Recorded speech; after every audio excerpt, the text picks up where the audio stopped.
یہ دراصل میرے نگراں تھے اور 24 گھنٹے مجھ پر نظر رکھتے تھے۔ میں نے مخصوص مسکراہٹ کے ساتھ انگلی سے طلائی طوق کی طرف اشارہ کیا، جیسے میں انہیں بتانا چاہتا تھا کہ میں اس حسین حصار سے باہر کہیں نہیں جاؤں گا۔ اگرچہ سعدیہ نے یہ طوق ڈھیلا کروا دیا تھا اور اب اس سے میری گردن چھلتی نہیں تھی، مگر جب تک یہ میرے گلے کی زینت تھا میں غلام تھا اور مجھے تلوار رکھنے کی اجازت نہیں دی جا سکتی تھی۔ چھٹے روز مجھے سعدیہ کا پیغام ملا کہ آج رات مجھے اس کے حضور پیش ہونا ہے۔ چنانچہ جب پڑاؤ ہوا تو میں اپنے چھکڑے میں گیا اور تیار ہو کر سعدیہ کی طرف چل دیا۔ سعدیہ کا چھکڑا بڑا اور خوب آراستہ پیراستہ تھا۔ اس کی سیڑھیوں کے قریب کھڑے محافظ نے مجھے مسکرا کر سلام کیا، لیکن اب محافظوں کے تبسم میں میرے لیے توہین کھلی ہوئی نہیں ہوتی تھی۔ ان کے رویے میں یہ تبدیلی میرے ساتھ سعدیہ کے مہربان رویے کا نتیجہ تھی۔ میں جانتا تھا وہ اب بھی مجھے سعدیہ کا کھلونا اور غلام سمجھتے ہیں، مگر انہیں طنزیہ تبسم یا زومانے بات کرنے کی ہمت نہیں ہوتی تھی۔ میں سیڑھیاں چڑھ کر چھکڑے میں داخل ہوا اور جب عقبی حصے کا پردہ ہٹا کر آگے بڑھا تو سامنے سعدیہ بستر پر دراز نظر آ گئی۔ میں جو ہی اس کے قریب پہنچا اس نے میرا ہاتھ تھام لیا۔ میں نہیں جانتی کہ تم نے مجھے اپنا گرویدہ بنایا ہے یا میں خود ہی اپنا آپ ہار بیٹھی ہوں، لیکن مجھے ایسا لگتا ہے جیسے تم میری کمزوری بن گئے ہو، جیسے تمہارے بغیر میری تکمیل ہی نہیں ہو سکتی۔ میں نے جواب میں کچھ بولنا چاہا تو اس نے میرے ہونٹوں پر ہاتھ رکھ دیا۔ نہیں، تم مت بولو، مجھے بولنے دو، میں 6 دن سے تم سے بات کرنے کو ترس گئی ہوں۔ میں چپ رہا اور وہ بولتی رہی، حتیٰ کہ اس نے سرگوشی میں کہا، جب ہم شاہ تنبور کو ختم کر دیں گے تو میں تم سے شادی کر لوں گی، پھر تم بھی میرے ساتھ میری قوم پر حکمرانی کرو گے نا؟ آپ نے میری اتنی عزت بڑھائی ہے خاتون محترم کہ مجھے شکریہ ادا کرنے کے لیے بھی الفاظ نہیں ملتے۔ یہ میری بات کا جواب نہیں ہے سرفروش، جو میں نے پوچھا اس کا جواب دو۔ میں نہیں جانتا کہ آسوری قوم پر حکومت کیسے کی جاتی ہے خاتون محترم۔ وہ ایک دم غصے سے بولی۔ میں نے محسوس کیا کہ تم مجھے ٹالتے ہو اور بنانے کی کوشش کرتے ہو۔ مجھے تمہارا بزدلانہ اور محتاط رویہ قطعی پسند نہیں، اور ہاں، تنہائی میں مجھے خاتون محترم نہیں بلکہ صرف سعدیہ کہا کرو، سمجھ گئے؟ جی ہاں خاتون سعدیہ، خاتون نہیں صرف سعدیہ، اور یہ آپ شاپ والا تکلف بھی ختم ہونا چاہیے۔ اب یہ بتاؤ میں تمہیں کیسی لگ رہی ہوں؟ بے حد غصے میں۔ تو کیسے میں تمہارا یہ فرض نہیں کہ تم میرا غصہ ٹھنڈا کرو؟ میں نے سر تسلیم خم کر دیا۔ وہ کچھ دیر آنکھیں بند کی لیٹی رہی، پھر آہستہ آہستہ کہنے لگی، سنو سرفروش، جب سے اوبی نے شاہ تنبور کو بشارت دی ہے اس نے آج پہلی بار مجھے بلوایا اور اپنے اعتماد میں لے کر بہت سی باتیں کی ہیں۔ اچھا، کیا میں وہ باتیں پوچھ سکتا ہوں؟ وہ تو میں تمہیں خود ہی بتانے والی تھی۔ اس نے کروٹ لے کر بات جاری رکھی۔ وہ ہر صبح کوچ کرنے سے پہلے اس چھکڑے میں جاتا ہے جس میں اوبی دیوتا کا مجسمہ رکھا ہے۔ آج کل وہ بہت نیک ہو گیا ہے، لڑکیوں کی طرف تو آنکھ اٹھا کر بھی نہیں دیکھتا۔ وہ کہتا ہے اوبی نے اسے ہدایت کی ہے کہ اس وقت تک مشرق کی طرف بڑھتا رہے جب تک وہ دیوار ختم نہ ہو جائے جس کے دوسری جانب تاغانی رہتے ہیں، پھر وہ دیوار کی دوسری جانب سے مغرب کی طرف چلتا رہے اور ملکہ ہوشی کی فوج پر پیچھے سے حملہ کرے تو نہ صرف اسے فتح نصیب ہوگی بلکہ توپ بھی مل جائے گی۔ یہ تو اسے بہت پہلے کرنا چاہیے تھا سعدیہ، اس نے ایسا پہلے کیوں نہیں کیا؟ سعدیہ نے بے ساختہ قہقہا لگا اور بولی، تم بھی پاگل ہو سرفروش، پہلے سے اوبی نے بشارت دی ہی نہیں تھی۔ دوسرے میں نے سنا ہے کہ اس دیوار کے اختتام تک راستہ بے حد خطرناک ہے، وہاں تک پہنچنے کو آسان کام نہیں ہے، وہاں تک پہنچتے پہنچتے سینکڑوں سپاہی مر جائیں گے۔ خیر ہٹاؤ یہ باتیں، تم صرف رستم پر نظر رکھو اور وقت کا انتظار کرو۔ قائد اعظم پر دیوانگی کا دورہ ضرور پڑے گا، پھر وہ بروس پی کر اپنی حفاظت سے بے پرواہ ہو جائے گا اور اس کی غیر فطری طلب جاگ اٹھے گی، تب میں خود ہی کوئی تقریب منعقد کر ڈالوں گی اور ہم اپنے منصوبے کو عملی جامہ پہنا دیں گے۔ گردش لیل و نہار کے ساتھ لشکر کا سفر جاری رہا۔ آہستہ آہستہ دن خنک اور راتیں خنک تر ہوتی گئیں۔ مجھے گھوڑوں کے عیال کا بنا ہوا ایک جبہ، کمبل اور کتے کی کھال سے بنی ہوئی ٹوپی دی گئی تاکہ میں سردی سے اپنا تحفظ کر سکوں۔ سردیوں میں آسوری یہی چیزیں استعمال کرتے تھے۔ اب تاغانی فصیل نگاہوں سے اوجھل ہو چکی تھی اور ہم جس صحرائی علاقے سے گزر رہے تھے وہ بتدریج چڑھائی میں تبدیل ہوتا جا رہا تھا۔ اس بے آب و گیا میدان میں صرف 2 ہی چیزیں متحرک تھی مسلسل، ایک لشکر اور دوسری ریت۔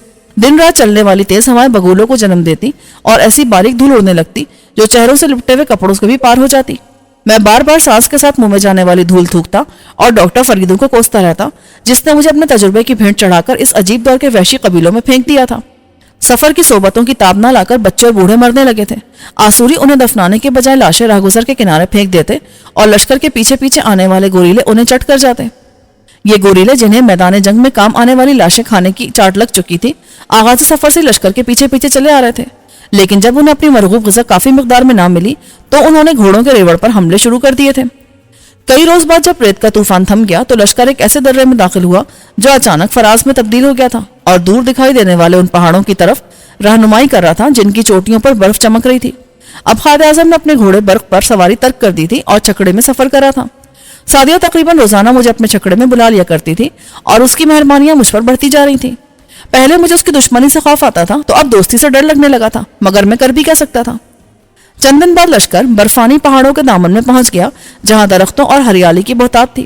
آسوریوں نے یہاں تقریباً 1 ہفتہ پڑاؤ ڈالے رکھا۔ وہ درخت کاٹتے اور لکڑی جمع کرتے رہے جو ان کے لیے بہت قیمتی تھی اور دور دراز سے لائی جاتی تھی، اس لیے وہ لکڑی بطور ایندھن کا بھی استعمال نہیں کرتے تھے۔ ایندھن کے لیے گھوڑوں کی لید استعمال کی جاتی اور آسوری قوم کا سب سے نچلا طبقہ لید جمع کرتا تھا۔ جو ہم آگے بڑھے، درے کا راستہ تنگ تر ہونے لگا جس میں سے بمشکل تمام ایک چھکڑا گزر سکتا تھا۔ اب برفانی علاقہ شروع ہو چکا تھا، ہمارے سروں پر برفانی چوٹیاں سر اٹھائے کھڑی تھیں اور نیچے وادیوں میں بادل گھوم رہے تھے۔ سرد ہمارے جسم کے آر پار ہونے لگی تھی۔ وہ مردار خور گوریلے جو تاغان کے میدان کارزار سے ہمارے پیچھے چلے آ رہے تھے برفانی علاقہ شروع ہوتے ہی پلٹ گئے تھے، اس لیے اب مرنے والوں کو گہری کھائیوں میں پھینک دیا جاتا تھا۔ اموات کی تعداد میں بھی کافی اضافہ ہو گیا تھا۔ کچھ لوگ تو بیماری سے مر رہے تھے اور کچھ تنگ راستے پر سے پھسل کر جان دے رہے تھے۔ کبھی کبھی تو چھکڑے بھی کھڈوں اور کھائیوں میں جا کرتے تھے۔ لیکن ان تمام مشکلات و مصائب کے باوجود خادم اعظم اپنے دیوتا اوبی کی ہدایت پر سفر جاری رکھے ہوا تھا۔ شام کا اندھیرا اترنے سے پہلے ہر فرد اور ہر چھکڑا جہاں ہوتا وہیں رک جاتا تھا اور الاؤ روشن کر دیے جاتے تھے۔ میں آسوریوں کی بنسبت اچھی صحت اور تنتوش کے باوجود نزلے اور زکام کا شکار ہو گیا تھا جس کا علاج وہ گرم گرم بروس سے کیا کرتے تھے۔ چنانچہ بروس کے ساتھ مجھے برف کی طرح یک گوشت کھانا پڑتا تھا، مگر اب مجھے گھوڑے کا گوشت کھانے کی عادت سی پڑ گئی تھی۔ میرا چھکڑا سعدیہ کے چھکڑے سے کافی پیچھے تھا اور میں خوش تھا کہ اس نے کئی دنوں سے مجھے نہیں بلوایا تھا۔ 2 دن سے مجھے 2 آسوری شاہ سوار بھی دکھائی نہیں دے رہے تھے جو سائے کی طرح میری نگرانی کرتے تھے۔ شاید وہ یہ سوچ کر مطمئن ہو گئے تھے کہ میں اس برفزار سے فرار ہو کر کہاں جاؤں گا۔ ان کی یہ سوچ ٹھیک تھی، اسی لیے وہ بھی اپنے چھکڑوں میں جا دبکے تھے۔ چنانچہ رات کو میں بلا خوف بابر کے چھکڑے میں چلا جایا کرتا تھا جہاں ہم اپنے کمبلوں اور گھاسوں کے ڈھیر میں چھپے جی بھر کے گپے مارا کرتے تھے۔ ایک ایسی شام اچانک چھکڑے کے عقبی دروازے پر بڑی زور کی دستک ہوئی تو ہم دونوں چونک پڑے۔ بابر نے ہونٹوں پر انگلی رکھ کر مجھے خاموش رہنے کا اشارہ کیا اور سرگوشی میں بولا، ایسی ہڈیوں میں گودا جما دینے والی سرد اور اندھیری رات میں سعدیہ بھی تمہیں نہیں بلوا سکتی، تو پھر کون ہوگا یہ؟ میں دیکھتا ہوں، میں نے جواب دیا اور وہ چاقو جو کبھی میں نے بابر کو اپنی گاڑی بنانے کے لیے دیا تھا ایک ہاتھ میں چھپا کر اٹھا، عقبی حصے میں گیا اور دروازے کا ایک پٹ کھول دیا۔ یکبستہ طوفانی ہوا بھیڑیوں کی طرح غراتی ہوئی چھکڑے میں آئی۔ میں نے سر باہر نکال کر دیکھا تو حیران رہ گیا۔ آنے والا ماردوں تھا۔ میں نے ہاتھ بڑھا کر اسے اٹھا لیا اور دروازہ بند کر دیا۔ تم نے ملاقات کے لیے بڑا اچھا وقت منتخب کیا ہے، بابر اسے دیکھتے ہی بولا۔ آج تو گھوڑوں نے بھی اپنے سر ایک دوسرے کی ٹانگوں میں چھپا رکھے ہوں گے۔ بتاؤ کیا خبر لائے ہو؟ کیا خادم اعظم نے اپنی دیوانگی کے دورے میں کسی کھڈ میں چھلانگ مار دی ہے؟ مارد نے جواب دینے کے بجائے اپنے جبے، کمبل اور ٹوپی سے برف جھاڑتا رہا۔ وہ اپنے لبوں پر چپکی مخصوص مسکراہٹ کے باوجود بے حد پریشان دکھائی دیتا تھا۔ اس نے میری کلائی تھامی اور بولا، میں تمہارے چھکڑے پر گیا تھا، مگر جب جواب نہ ملا تو میں نے سوچا شاید تم یہاں ہوگے۔ مجھے تمہاری مدد کی ضرورت ہے سردار سرفروش، میں ہر طرف سے مایوس ہو کر تمہارے پاس آیا ہوں۔ دیوتا اوبی کے نام پر میری مدد کرو۔ میں نے اب تک بابر کو یہ نہیں بتایا تھا کہ بونا ماردنو بقول سعدیہ اسی کا آدمی ہے۔ وہ اصل میں کس کا وفادار تھا مجھے اب تک معلوم نہیں ہو سکا تھا، اسی لیے میں نے بابر سے یہ بات چھپائی تھی اور اب وہ مجھ سے مدد مانگ رہا تھا۔ وہ کیسی مدد چاہتا تھا اور مجھے سے کیوں چاہتا تھا جبکہ خادم اعظم رستم اور سعدیہ اس کی مدد کے لیے موجود تھے؟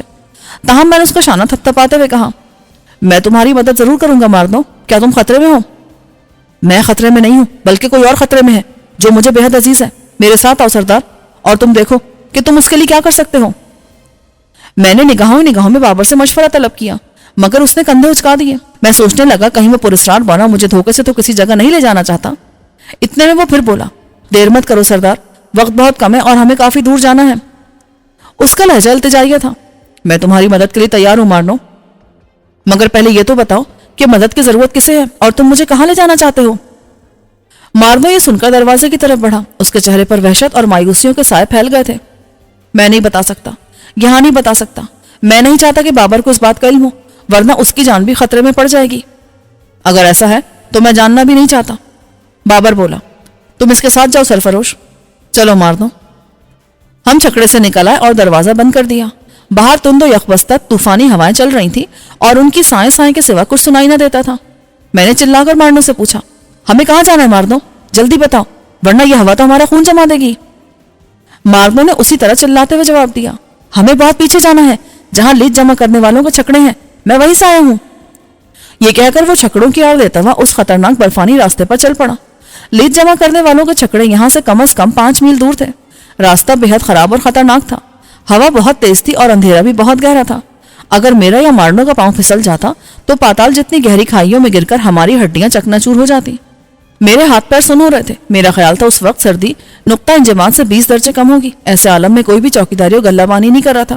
گھوڑوں کے گلے چھکڑوں کی قطار سے بہت پہلے ایک کھلے مقام پر روک لیے گئے تھے تاکہ انہیں اس وقت آگے بڑھایا جائے جب سارے چھکڑے اس تنگ و دشوار راستے سے گزر جائیں.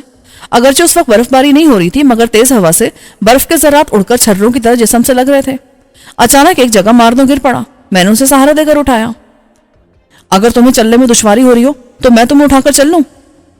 بونے نے نفی میں سر ہلایا مگر چند قدم چلنے کے بعد وہ پھر لڑکھڑا گیا اور گر پڑا. اب کہ میں نے اس سے کچھ پوچھنے کے بجائے اسے اپنے کندھوں پر بٹھا لیا اور تیز تیز مگر بڑی احتیاط سے آگے بڑھنے لگا. جب ماردو بولنے کے قابل ہوا تو اس نے کہا تقریباً 1 میل کا فاصلہ باقی ہے. اس نے یہ اندازہ یوں لگایا تھا کہ چھکڑوں کی قطار ختم ہو گئی تھی مگر کچھ فاصلہ خالی جگہ چھوڑنے کے بعد یہ قطار دوبارہ شروع ہو گئی تھی. یہ فاصلہ جان بوجھ کر چھوڑا گیا تھا تاکہ لیت لانے والے چھکڑے باقی چھکڑوں سے اتنی دور رہیں کہ ان کی بدبو اور غلاظت اگلے چھکڑوں کو متاثر نہ کر سکے. بالآخر میں اپلے والے چھکڑوں تک پہنچ گیا. 6-7 چھکڑوں کے بعد ایک چھکڑے میں سے ہلکی سی روشنی باہر آ رہی تھی. بس اسی کے پاس رک جاؤ. میں اس چھکڑے کے قریب پہنچ کر رکا اور مارنو کو کندھے سے اتارا تو وہ بولا چھکڑے میں داخل ہونے سے پہلے تمہیں خلف اٹھانا پڑے گا سردار. کیسا حلف مارنو؟ یہ بکواس رہنے دو اور اندر چلو ورنہ سردی میں ہم ٹھٹر کر رہ جائیں گے.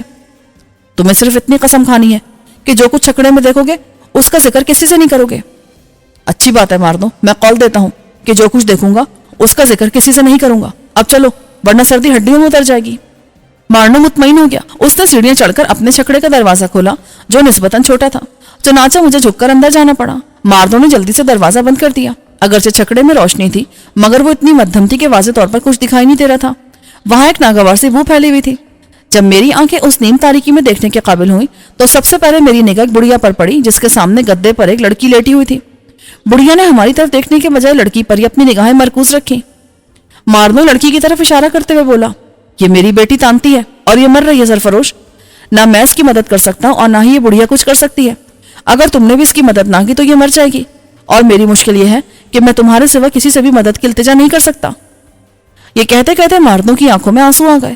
مجھے اس پر رحم کے ساتھ ساتھ غصہ بھی آیا کہ اس نے آج ایک بار پھر مجھے ایک نئے اسرار سے دوچار کر دیا تھا. اس کی ہر بات اسرار کے پردے میں لپٹی ہوئی تھی. تمہاری بیٹی کو بچانے کے لیے میں جو کچھ کر سکتا ہوں ضرور کروں گا ماردو, مگر مجھ سے کسی معجزے کی توقع مت رکھنا. یہ کب سے بیمار ہے؟ میں نے اس کی بیمار اور بے ہوش بیٹی کی طرف اشارہ کرتے ہوئے پوچھا. 5 دن سے بخار میں پھونک رہی ہے. دیکھو اس کا پنڈا کیسا تپ رہا ہے. میں گھٹنوں کے بل لڑکی کے قریب بیٹھا تو وہ بڑھیا پرے ہٹ گئی جو اس کے چہرے سے پسینہ پہنچ رہی تھی. میں نے لڑکی کی پیشانی پر ہاتھ رکھا اور سوچنے لگا کہ کیا کروں.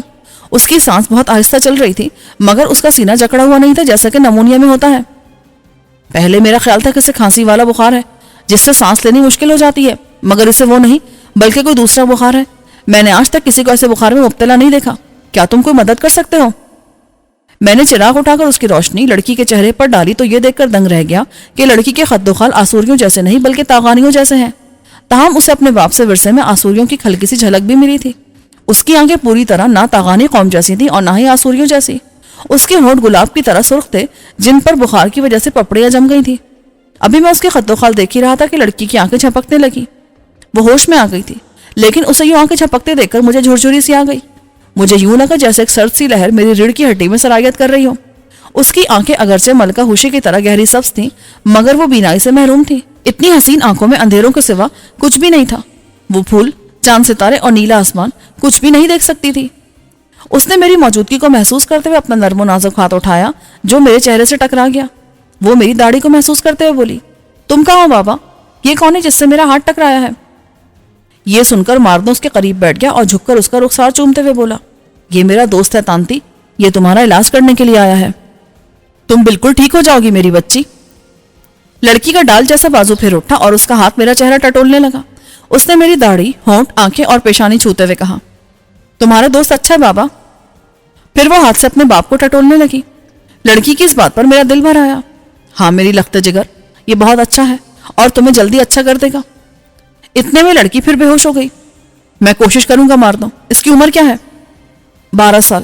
اتنی کہ بونو نے فقرہ ادھورا چھوڑ دیا مگر میں اس کا مطلب سمجھ گیا تھا. قائد اعظم اپنی دیوانگی کے دوروں میں اتنی ہی عمر کی لڑکیوں پر ستم ڈھاتا تھا. جتنی جلدی ہو سکے ہمیں اس کا بخار ختم کر دینا چاہیے. مارنو, کیا تمہارے پاس کوئی ایسا برتن ہے جس میں برف لائی جا سکے؟ برتن تو چھوٹے ہیں لیکن چھکڑے کے نیچے وہ ٹوکریاں لٹک رہی ہیں جن میں لیت جمع کی جاتی ہے. کیا وہ کام آ سکتی ہیں؟